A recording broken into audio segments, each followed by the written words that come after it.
आज हम लोग डिस्कस करेंगे डाइलेक्ट्रिक कांस्टेंट और ससेप्टिबिलिटी, इलेक्ट्रिक ससेप्टिबिलिटी के रिलेशन के बारे में। उससे पहले हम लोग डाइलेक्ट्रिक कांस्टेंट को जानेंगे, फिर हम लोग इलेक्ट्रिक ससेप्टिबिलिटी को जानेंगे जो हमने नीचे यहाँ पर लिख रखा है। उसके बाद फिर हम लोग ये दोनों बीच का जो रिलेशन होता है उसको हम लोग फाइंड करेंगे। तो यहाँ हमने कैपेसिटर प्लेट लिया है, उसके बीच में हम लोग एक डाइलेक्ट्रिक रखे हुए हैं। मान लीजिए इस डाइलेक्ट्रिक कांस्टेंट को के है, या फिर हम लोग आगे डिफाइन करेंगे अभी उसको, ऐसे के मान करके चला जाता है। इसको हम लोग के से सूचित करते हैं, डिनोट करते हैं। तो dielectric constant over dielectric is defined as the ratio of applied electric field to the induced electric field in the dielectric when a dielectric is placed between the plate of capacitor. कहने का मतलब हुआ कि जब हम लोग applied electric field देते हैं इस कैपेसिटर में, और उस कैपेसिटर में इलेक्ट्रिक फील्ड प्रोड्यूस होता है, उसके बीच में हम लोग एक डाइलेक्ट्रिक रखे हैं। उस डाइलेक्ट्रिक में कितना इलेक्ट्रिक फील्ड इंड्यूज हुआ, मतलब कितना ज़्यादा ये पोलराइज हो पाया यहाँ, वो मेरे द्वारा जो इलेक्ट्रिक फील्ड अप्लाई किए थे उसके चलते कितना पोलराइजेशन इस पर हो पाया, और ये दोनों का रेशियो जो होगा वो डाइलेक्ट्रिक कांस्टेंट कहलाएगा। तो यहाँ पर हमने लिखा है कि ये ई नोड है जो अप्लाइड इलेक्ट्रिक फील्ड है जो हम बाहर से दे रहे हैं, और ई पी जो इंड्यूज इलेक्ट्रिक फील्ड है, मतलब इस पर जो इलेक्ट्रिक फील्ड इंड्यूज हो रहा है। अब आप बताइए, अगर हम आपको पूछें कि जितना इलेक्ट्रिक फील्ड दिए हम इस कैपेसिटर में, तो सारे का सारे डाइलेक्ट्रिक में इंड्यूज हो गया क्या? तो नहीं, सारे का सारा इंड्यूज नहीं हुआ। तो जो बच गया वो क्या है? तो वो इलेक्ट्रिक फील्ड ही हो, कुछ तो बचा होगा, क्योंकि सारा का सारा इंड्यूज हुआ नहीं होगा। तो हम लोग एक रिलेशन को पिछले वीडियो के लेक्चर में हमने देखा था, मैं इस डिस्क्रिप्शन में दे दूंगा उसका लिंक, आप उसको देख सकते हैं इस टर्म को समझने के लिए बेसिकली। तो वो होता है कि अगर आप इलेक्ट्रिक फील्ड दिए तो बेसिकली हम सबसे पहले देंगे तो उसका इलेक्ट्रिक फील्ड क्या होगा? ज़्यादा होगा। और अगर हम फिर इसमें जो इंड्यूज हुआ वो अप्लाइड इलेक्ट्रिक फील्ड के कंपेरिजन में वो कम होगा। तो इलेक्ट्रिक फील्ड जो इस पर इंड्यूज होकर पोलराइज्ड हो गया, इसलिए हमने इलेक्ट्रिक ई पी लिखा हुआ है। ये दोनों को माइनस कर देंगे तो ये ज़्यादा से कम, ये मैक्सिमम है, ये मिनिमम है। मैक्सिमम मिनिमम नहीं कहने का मतलब है कि इलेक्ट्रिक फील्ड हम जो अप्लाई किए हैं वो अधिक होगा, और जो इलेक्ट्रिक फील्ड इंड्यूज हुआ इस डाइलेक्ट्रिक में पोलराइजेशन के होने के लिए वो क्या होगा? कम होगा जो सोर्स है उसके कंपेरिजन में। तो ये दोनों का डिफरेंस जो होगा वो ई कहलाता है। ई तब अकॉर्डिंग टू कांस्टेंट ये क्वेश्चन बोल सकते हैं या फिर बोल सकते हैं इस टर्म। तो डेफिनेशन क्या हो जाएगा इसका यहाँ पर?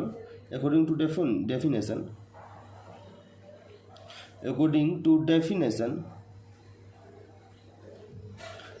हम लोग कैसे डाइलेक्ट्रिक कांस्टेंट को डिनोट करते हैं, और वो होता है कि ये इलेक्ट्रिक फील्ड जो हम जो बच गया वो, और कितना इस पे इलेक्ट्रिक पोलराइजेशन हो पाया, तो ये इलेक्ट्रिक फील्ड कितना इंड्यूस्ड दे पाए यहाँ पर, तो ये ई नोड हो जाएगा यहाँ पर। तो ये वाला डाइलेक्ट्रिक कांस्टेंट होता है।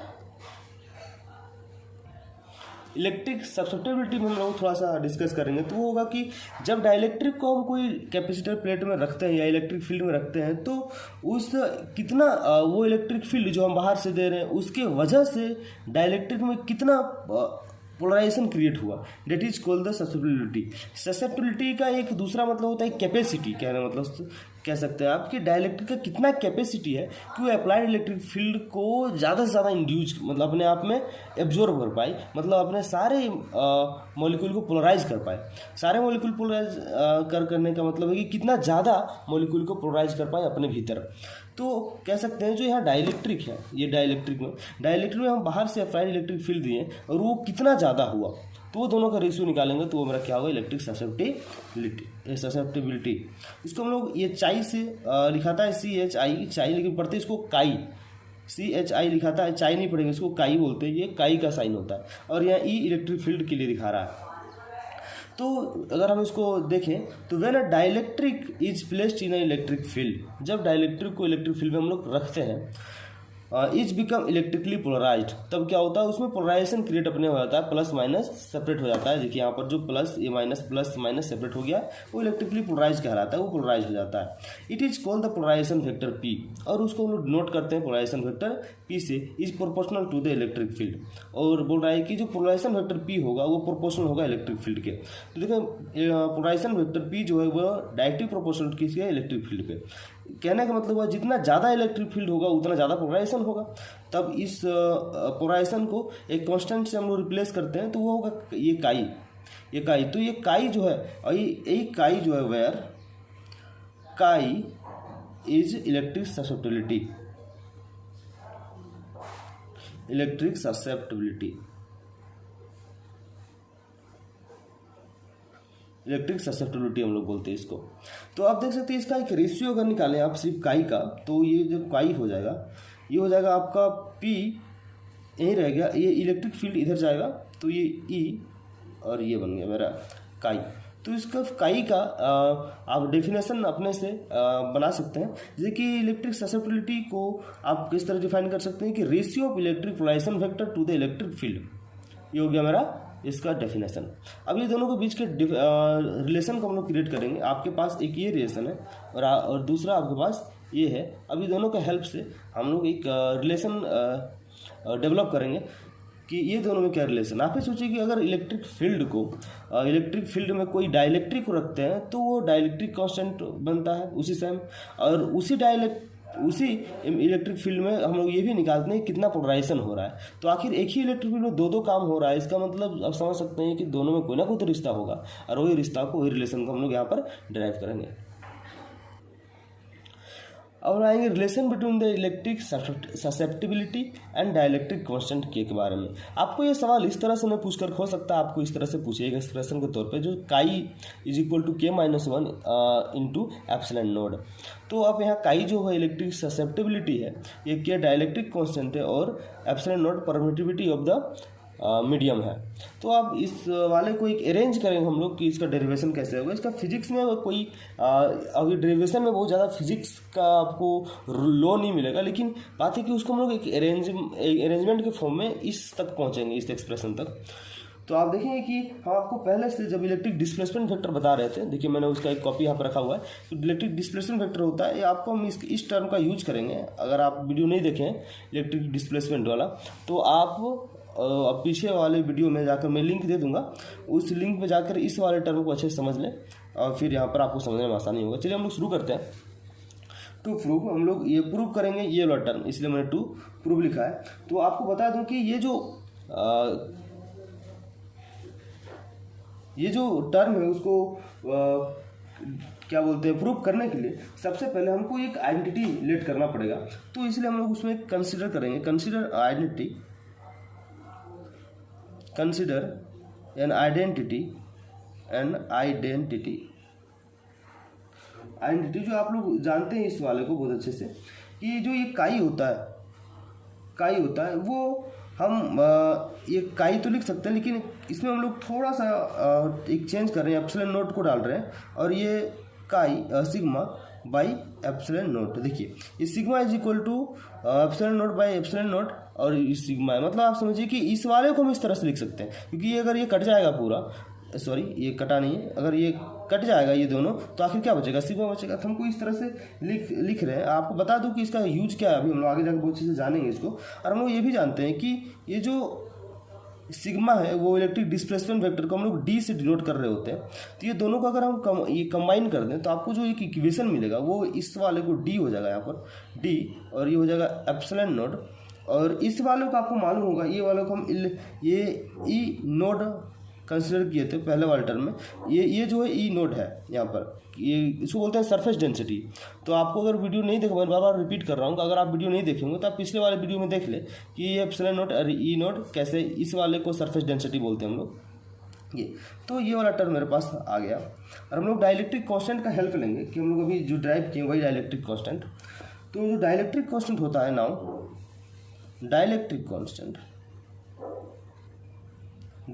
कांस्टेंट जो है वो के इज इक्वल टू क्या आया था मेरा, वो ई नोड आया था, मतलब इंड्यूस्ड इलेक्ट्रिक फील्ड और applied electric field to the जितने इलेक्ट्रिक फील्ड बच गया वो। तो ये जो रेशियो था, आप यहाँ से ई नोड का वैल्यू निकाल लें, ये इधर हो जाएगा। तो आपका जो ई नोड होगा, आप ई को यहाँ मल्टीप्लाई कर दें तो के हो जाएगा और ई हो जाएगा इस तरफ। तो आप इक्वेशन 1 मान लें और ये 2 मान लें, सॉरी आपको दिखानी होगा। तो ये देखिए मैंने यहाँ ई को के से क्रॉस मल्टीप्लिकेशन किया तो के ई हो गया, ई के बोल सकते हैं आप, और is equal to epsilon, sorry E, ये ई है एप्सिलॉन नहीं है, ई। ये डाइलेक्ट्रिक कांस्टेंट हमने लिया है। तो आप देखेंगे कि ये इक्वेशन 1 और 2 को कंबाइन करेंगे तो देखो ई नोट जो है उसका वैल्यू के ई है जो यहाँ पुट हो जाएगा। तो from equation 1 and 2 from equation 1 and 2, from equation 1 and 2 से क्या करेंगे, ये दोनों कंबाइन करेंगे तो डी इक्वल टू जो होगा वो होगा epsilon naught, E equal to होगा के और ये ई। आप इसको इक्वेशन 3 मान लें। यहाँ तक आने के बाद अब मैं आपको पूरा डेरिवेशन पे ले चलूँगा। ये होगा, हम लोग एक टर्म अभी आपको इंट्रोड्यूस करा देता हूँ कि ये वाले टर्म हम लोग बेसिकली जान रहे हैं, तो इसी के हेल्प से हम लोग और भी डेरिवेशन करेंगे। तो इसको मैं लिख ले रहा हूँ यहाँ पर। ये आपका है, ये है epsilon naught E is equal to sigma minus sigma prime. तो सिग्मा माइनस सिग्मा प्राइम, अब इसको सिग्मा प्राइम को अगर हम सिर्फ निकालना चाहें तो sigma prime is equal to हो जाएगा, sigma prime is equal to, इसको इस तरफ ले आए तो ये माइनस का क्या हो जाएगा, प्लस का जो मैंने लिख दिया, इसको उस तरफ ले जाओ तो सिग्मा माइनस का हो जाएगा एप्सिलॉन नॉट ई, ये हो जाएगा हमारे पास। तो अब आप जान सकते हैं कि सिग्मा, जैसे कि वो पहले हम लोग जो डेरिवेशन किए थे वो था हमारा जो सिग्मा डैश या प्राइम बोल सकते हैं, वो था मेरा इलेक्ट्रिक पोलराइजेशन वेक्टर पी। ये आपको याद रखेंगे, अब पिछले वाले वीडियो में सारा बताया हुआ, आप वहाँ से देख सकते हैं। तो ये जो पी इज इक्वल टू यहाँ से लिख सकते हैं, P equal to sigma minus epsilon naught E, ये आपका निकल करके आ जाएगा। इक्वेशन 4 मान लें इसको आप। अब हम लोग ये भी जान रहे हैं कि सिग्मा ही क्या है, डी है मेरा, और डी इक्वल टू भी हम लोग के एप्सिलॉन नॉट और ये ई निकाले हम लोग। तब इसको इक्वेशन 5 मान लें। अब इक्वेशन 4 5 को कंबाइन करें, जो डी है या सिग्मा है, सिग्मा की जगह आप ये पूरा टर्म लिख सकते हैं, जो सिग्मा है उसकी जगह पर आप ये पूरा टर्म लिख सकते हैं। तो कंबाइनिंग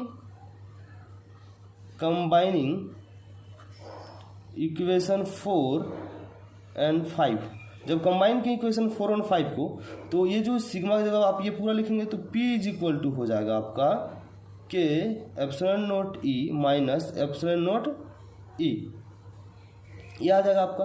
तब यहाँ से आप कॉमन ले सकते हैं, आप जो आपका कॉमन होगा ये होगा आपका एप्सिलॉन नॉट और ई दोनों होगा, तो P इज इक्वल टू होगा एप्सिलॉन नॉट भी कॉमन और ई भी कॉमन होगा, आ जाएगा के -1। यहाँ तक आपको समझ आ गया होगा।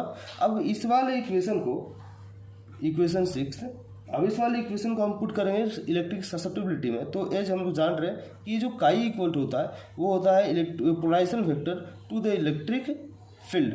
तो आप इस P का वैल्यू यहाँ इक्वेशन 6 से पुट करेंगे तो आपका हो जाएगा P इक्वल टू क्या है, एप्सिलॉन नॉट ये ई के -1 बाई ई। अब ये कट जाएगा, आपका पास जो बचेगा वो हो जाएगा काई इक्वल टू एप्सिलॉन नॉट के -1। ये आपका प्रूफ हो चुका है। ये डाइलेक्ट्रिक कांस्टेंट और ये डाइलेक्ट्रिक कांस्टेंट के और इलेक्ट्रिक ससेप्टिबिलिटी का ये रिलेशन है। हो सकता है आपको ये एप्सिलॉन नॉट बाहर गुणा कर दे, मतलब ये -1 और ये एप्सिलॉन नॉट यहाँ पर रख दे, तो कोई परेशानी नहीं होना चाहिए। आपको उम्मीद करता हूँ कि समझ में आया होगा बहुत अच्छे से। अगर नहीं आया होगा तो आप वीडियो को 2 बार 3 बार देखेंगे तो समझ में आ जाएगा। और इस वीडियो को देखने से पहले एक और वीडियो मैंने डाला है जो electric displacement vector, electric polarization और इलेक्ट्रिक फील्ड इंटेंसिटी के बारे में है, और उसके रिलेशन से ही यहाँ पर सारा चीज़ जो ड्राइव हुआ है, पहले उसको देखें तब ये देखें और समझ में आएगा। और आपके टॉपिक में जो एग्जामिनेशन पॉइंट ऑफ व्यू से पूछेगा आपको पहले वो जानना ही पड़ेगा, तब आप इसमें आ सकते हैं। Thank you. अगर अच्छा लगे तो वीडियो शेयर करें।